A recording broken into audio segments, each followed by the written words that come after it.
There is a kind of childhood pain that is genuinely difficult to talk about, not because it isn't real, but because it doesn't fit the stories we have about what a hard childhood looks like.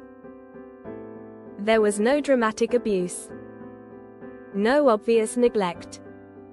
Your parents were there. They fed you, sheltered you, maybe attended your events and paid for things you needed. To the outside world, and possibly even to yourself, for a long time, it looked fine. Functional. Maybe even good.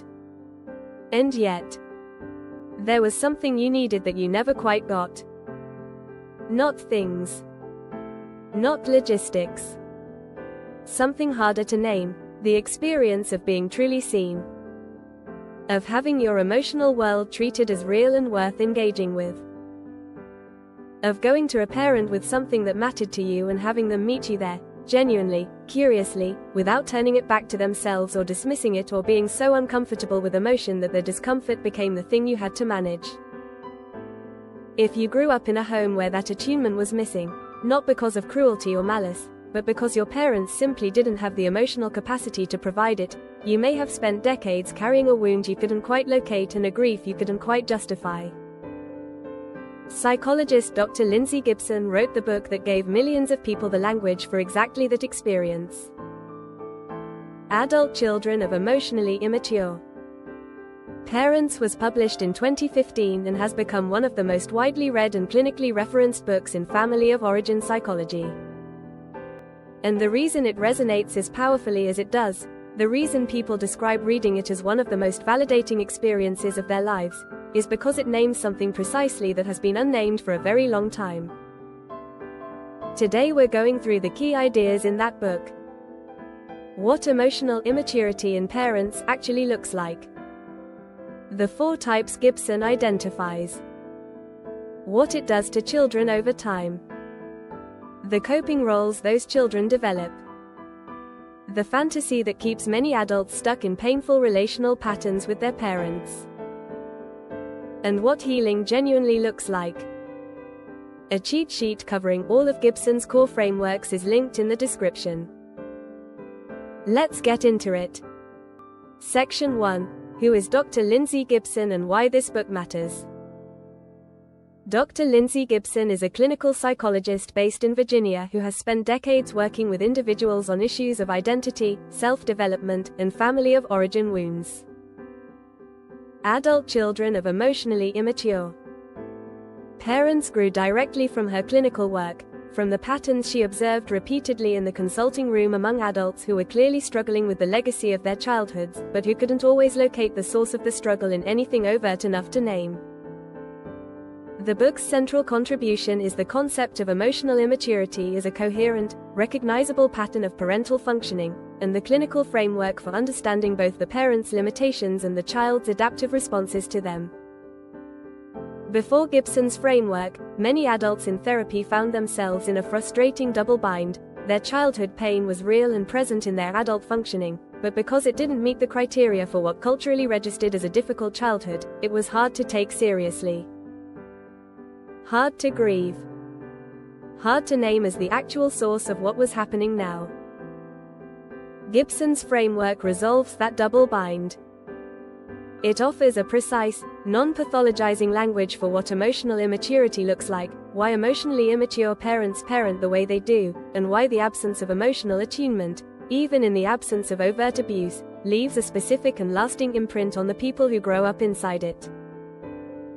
The book has sold millions of copies, spawned sequels, and generated a clinical conversation that continues to expand.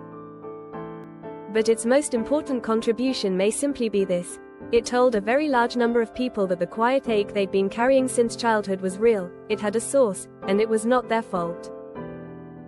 Section 2. What emotional immaturity in parents actually looks like. Emotional immaturity, as Gibson defines it, is not a diagnosis. It is a pattern, a constellation of characteristics that describe a person who relates to the emotional world in a fundamentally self-focused and emotionally underdeveloped way. The emotionally immature parent is not necessarily unintelligent, unkind, or even consciously harmful. They may be hardworking, genuinely devoted in practical ways, and entirely unaware of what they are not providing. What characterizes them is a limited capacity for emotional attunement, for accessing and engaging with their own inner emotional world deeply enough to genuinely engage with another person's. Gibson describes emotionally immature parents as egocentric, not in a grandiose sense, but in the sense of being genuinely unable to hold their child's perspective as distinct and equally real to their own. When the child is emotionally activated, the emotionally immature parent responds to that activation in terms of how it affects them, their discomfort, their inconvenience, their own emotional state, rather than orienting toward the child's experience with curiosity and care. They are characterized by emotional shallowness, a limited range of emotional engagement that tends to be most comfortable in the practical, the concrete, and the surface level. Deep emotional conversations feel threatening or tedious to them. Vulnerability, their own or their child's, is uncomfortable. They may change the subject, minimize, joke, problem solve prematurely, or simply go blank when emotions get too real. They are rigid, resistant to change, new perspectives, or feedback that challenges their existing self-concept. They struggle with genuine accountability because acknowledging fault threatens a self-image that their emotional architecture cannot comfortably hold ambivalence about. Apologies, when they come, are often conditional, deflecting, or followed quickly by a return to the original defensive position. They are inconsistent in emotionally significant ways. Their moods and responses are difficult to predict, which keeps their children in a state of chronic vigilance. Children in these homes learn to read the emotional weather carefully before bringing anything vulnerable forward. They learn that their parents' emotional state is the primary variable that determines how any interaction will go, and they organize themselves accordingly. And they role-play, treating their children as extensions of themselves, as audiences for their own emotional experience, as objects of projection rather than as separate beings with their own distinct inner lives. The child's job in the emotionally immature parent's relational world is often to regulate the parent's emotional state, affirm the parent's self-concept, and remain sufficiently undifferentiated that the parent never has to encounter the discomfort of a genuinely separate person. Section 3.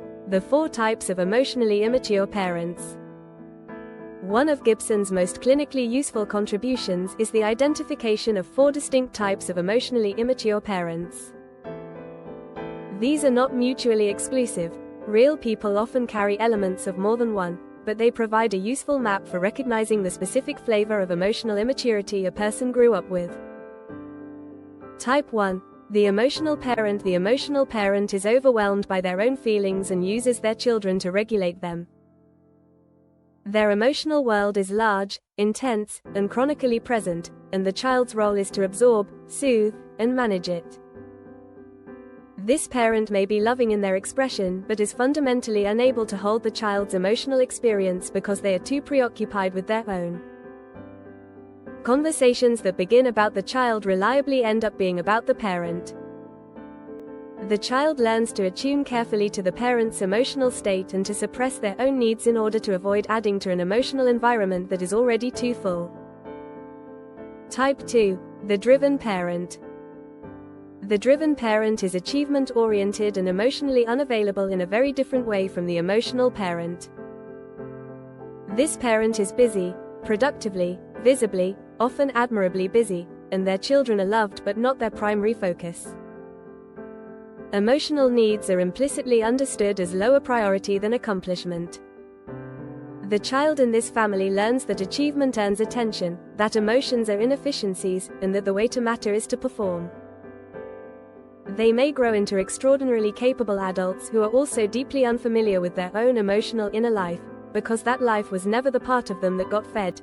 Type 3. The passive parent. The passive parent is not actively harmful but is consistently unavailable, conflict avoidant, withdrawn, disengaged from the emotional life of the family. This parent does not create chaos. They simply are not really there in any emotionally substantive way. They defer, disengage, and allow the emotional climate of the home to be set by whoever else is in it, often a more volatile partner, without intervening, protecting, or providing the secure base a child needs. Children of passive parents often struggle with a grief that is hard to name because nothing dramatic happened. There is just, looking back, a significant and quiet absence where an emotionally available parent should have been. Type 4. The rejecting parent. The rejecting parent is the most overtly harmful of the 4 types. This parent communicates, through contempt, criticism, dismissal, or emotional withdrawal in response to need, that the child's emotional world is unwelcome. Need itself is experienced as an imposition. Vulnerability is met with irritation or scorn. The child learns, efficiently and painfully, that emotional expression is dangerous, that bringing their inner world forward will produce rejection rather than connection, and they adapt by hiding. The legacy of the rejecting parent includes profound shame around having needs, hypervigilance about being too much, and a deep, often unconscious conviction that authentic self-expression will result in abandonment. Section 4.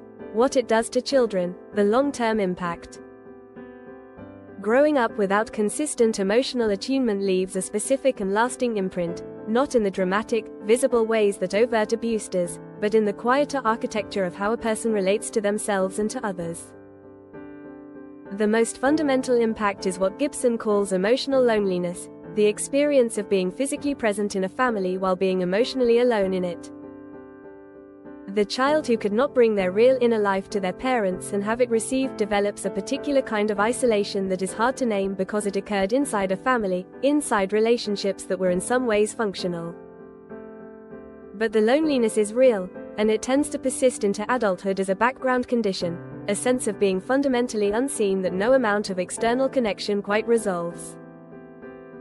A second major impact is the development of what Gibson calls the internalizing coping role, which we'll look at in detail in the next section, characterized by excessive self-reliance, self-criticism, and the suppression of emotional needs.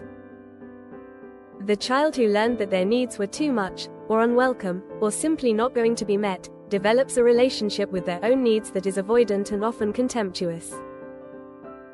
They become the person who finds it easier to give than to receive, who apologizes for taking up space, who has a deeply uncomfortable relationship with their own dependency needs.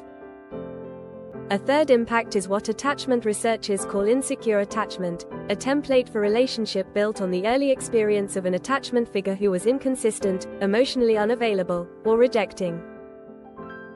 This template doesn't stay in the family of origin.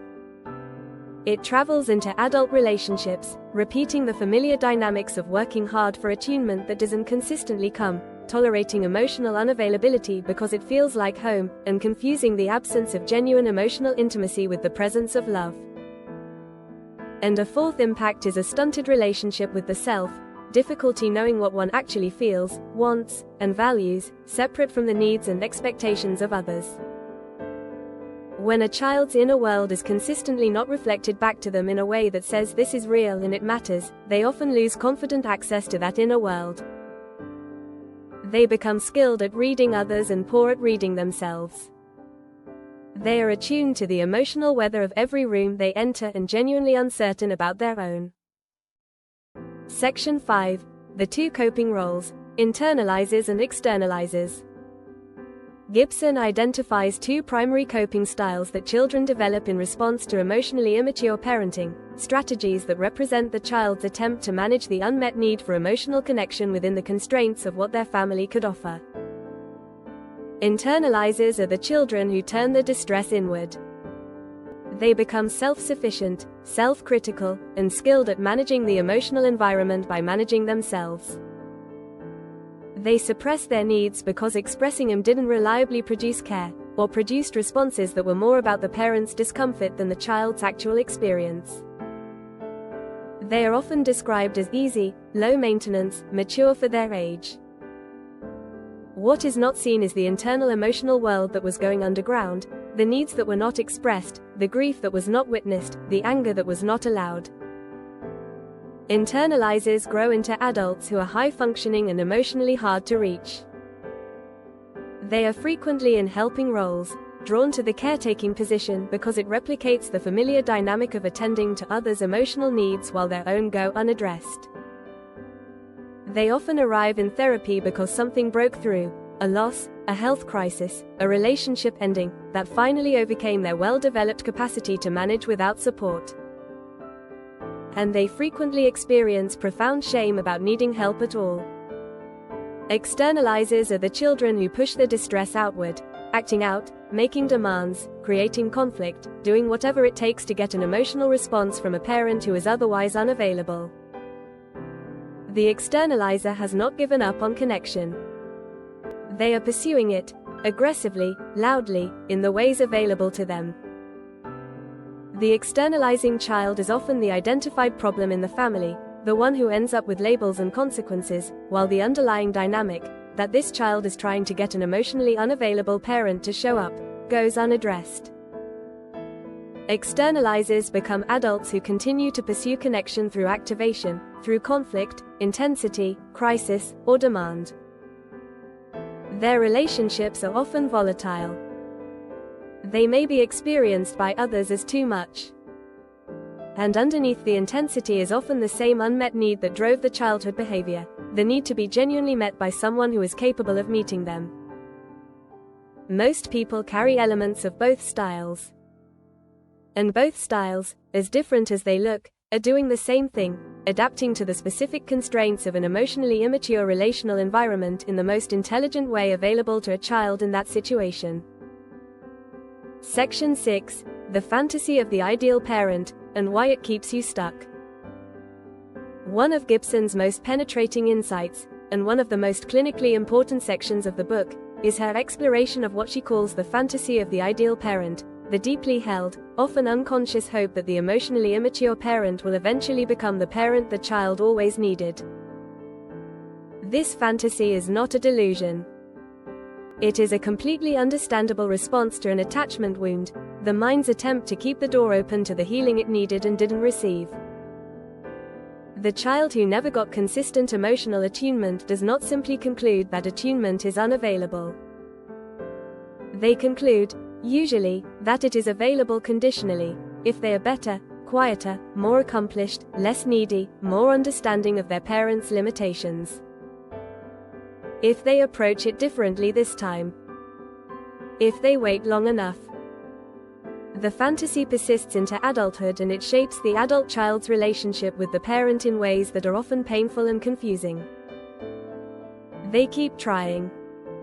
They keep having the conversation they've had before, hoping this time it will go differently. They interpret moments of apparent warmth or connection as evidence that the parent they needed is in there somewhere, accessible if only the right conditions are created. And the fantasy shapes their other relationships too. The template of working for attunement that doesn't consistently come follows them into friendships, romantic relationships, and workplaces. They are drawn to emotionally unavailable people not because they don't know better, but because the relational dynamic is familiar, and familiar feels like home even when home was not actually safe. Gibson is compassionate but direct about what the fantasy costs. It keeps the adult child oriented toward the parent's potential rather than the parent's actual functioning, which means the grief of what was genuinely not there cannot be fully entered or completed. You cannot grieve what you are still hoping will arrive. And you cannot build a relationship with the parent you actually have while you are in a sustained negotiation with the parent you still wish existed. The work of releasing the fantasy is not the work of giving up on the parent or on the relationship. It is the work of letting reality, painful, clear-eyed reality about what this person is capable of and what they are not, become the ground from which you relate to them. It is the work of grieving the parent you needed and didn't have so that you can be in an honest relationship with the parent you actually do have. And it is some of the most important and liberating work an adult child can do. Section 7. What healing actually looks like. Healing from the legacy of emotionally immature parenting is not a single event. It is a sustained, layered, often non-linear process, and Gibson's book offers a genuinely hopeful framework for what that process involves. The first and most foundational step is recognition, and this is where many readers of Gibson's book begin. Recognition that what happened had a name. That the loneliness was real and it had a source. That the adaptations they developed, the self-sufficiency, the need suppression, the chronic orientation toward others at the expense of themselves, were intelligent responses to a specific relational environment, not character flaws. Recognition is not healing by itself, but it is the doorway through which healing becomes possible. The second step is grief, and it is essential and irreplaceable.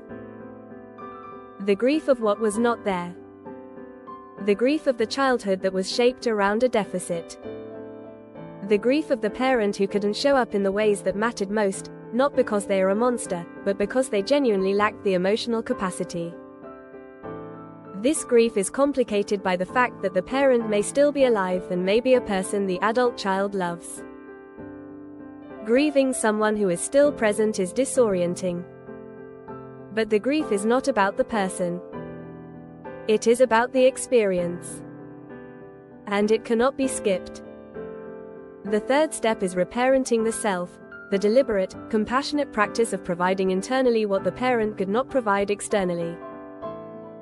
Acknowledging your own emotional experience is real and worth engaging with. Taking your own needs seriously. Treating your inner world with the curiosity and care that were not consistently offered in childhood.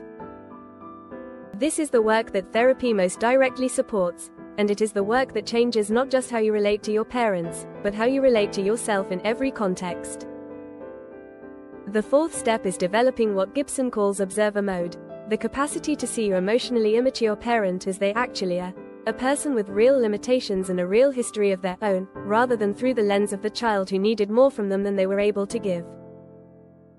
Observer mode allows for a relationship with the actual parent, bounded, realistic, less fraught, rather than the constant painful collision with the gap between the parent you have and the parent you needed. And the fifth step, the horizon that Gibson points toward throughout the book, is the development of a genuine relationship with your own authentic self. The self that was pushed underground by the adaptations of childhood. The emotional inner world that learned to be small or silent or invisible. The needs and feelings and perspectives that were not reflected back to you as real and welcome. Coming home to that self, slowly, with support, with patience for the process, is the deepest work of healing. And it is available to you regardless of how much time has passed, how old you are, or what your relationship with your parent looks like today.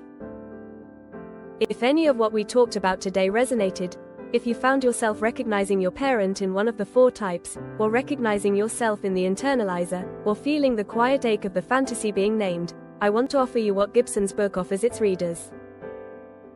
You are not too sensitive. You are not too needy. You are not the problem. You were a child who needed emotional attunement from someone who didn't have enough of it to give you, and you did the most intelligent thing possible. You adapted. You found ways to manage. You built strategies that got you through. And those strategies served you then. The question healing asks is simply, do they still serve you now? Are you still organizing your life around a parent's emotional limitations that no longer have to define your world? Are you still suppressing needs that are now safe to have? Are you still waiting for the ideal parent to appear in the actual parent, and keeping yourself from the grief that would free you if you let yourself feel it? The cheat sheet linked in the description covers all of Gibson's key frameworks, the four parent types, the coping roles, the fantasy, and the healing concepts, in one organized, printable reference. It's there for your own use and for therapists to use with clients who are doing this work. If this video gave you language for something you've been carrying quietly for a long time, share it with someone who might need the same words. And I'll see you in the next one.